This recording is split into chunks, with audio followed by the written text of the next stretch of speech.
Got a new puppy, Maggie, and I had fun playing with her and just getting out, feeling in the springtime, feeling the fresh air and planting my flower bulbs and really just enjoying nature.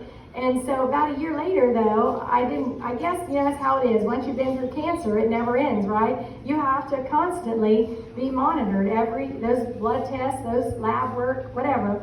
Well, about a year later, I went back and I had to go through that whole protocol all over again. They wanted to do another body scan and had me become hypothyroid, and they were preparing me for another treatment. They thought that they said it's, very likely that it's recurred. And it had spread into my lymph nodes. I never did tell you that at the very beginning. After they did the surgery, they found that it had spread into my lymph nodes. Well, I was being prepared again a year later for the body scan and for the treatment. And so it was almost Easter time that time around. And I remember feeling terrible. I was so weak, so hypothyroid. And it was just like everything, I couldn't think clearly at all. But the only thing that I really could think clearly about was the scriptures.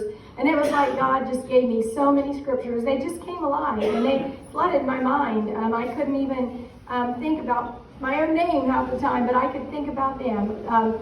For the plans I know the plans I have for you, says the Lord, to give you hope in the future, and so God just gave me so many beautiful scriptures, and I went back to go back to the body scan and thinking that I'd probably need another treatment. And I went in, and as I went into this body scan, I told you before I'm real claustrophobic, and the nurse knew I was afraid, and she laid a towel over my eyes, and as I was laying there, I don't know, I can't even explain it, and I couldn't even talk about it for several months later. Every time I mention it, I'd just start crying. Somehow God showed up in the body scan. His presence was so powerful. I saw the brightest light. It was just permeated and radiated around the entire body scan. And as I lay there, I was infused with new strength, and all the scriptures just flooded my mind, just like they were playing on some kind of a cassette recorder or a DVD, just flooded my mind. And I walked out of there. That's a sobering feeling when you're laying there and you hear that ticking. It starts up at your head and it starts going down through your body to see, if there's more cancer. And as I walked out of that room, I knew something changed. I couldn't even explain it, and I still can't. Like the blind man in the Bible said, I don't know, I was blind, but now I see. I don't know how, but I know it happened. And when I came out of that room, I've never been the same. This is how I can do this. I could have never done this before that.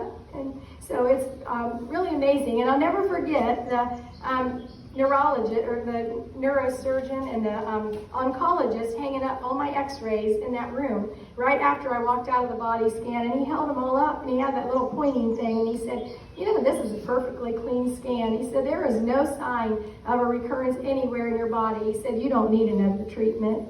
And I was never so happy in all my life. I was so excited. And so I remember, though, the hard days. I remember laying in that bed, looking up at the ceiling, wondering if I was going to come through. And I remember telling God that if He'll bring me through it, I promise that I'm going to get out there and I'm going to tell others they're going to come through it too. People need that. They need hope. They're down. They're depressed. They feel like giving up. And so after that, my faith in God pulled me through, and it led me to write my book. I remember right where I was standing. I always wanted to write a book, and I never knew what book I was going to write all my life. I knew I had to write a book.